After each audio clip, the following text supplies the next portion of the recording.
ఫిబ్రవరి 26వ తేదీన జీవము గల దేవుని మాటలు.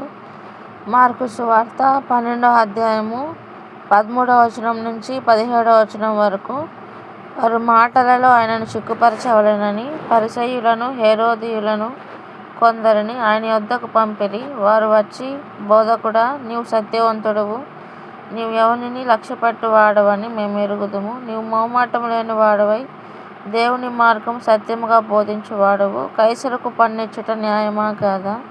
ఇచ్చెదమా ఇయ్యకుందుమా అని ఆయనను అడిగిరి. ఆయన వారి వేషధారణను ఎరిగి, మీరు నన్ను ఎందుకు శోధించుచున్నారు? ఒక దేనారం నా యొద్దకు తెచ్చి చూపుడని వారితో చెప్పెను.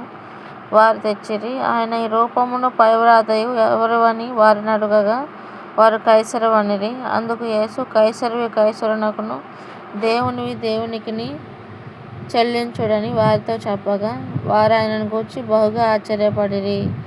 ఆమేన్. స్తుతుల స్తోత్రములకు పాత్రుడా, స్తుతులపై దుర్గమును స్థాపించిన తండ్రి, మీకు స్తుతులు స్తోత్రములు ప్రభా.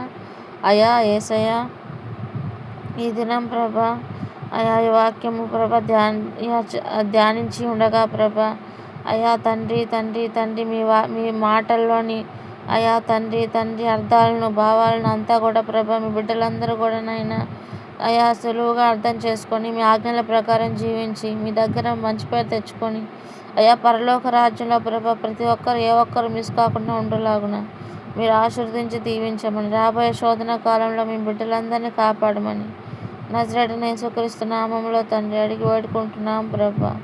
ఆమేన్.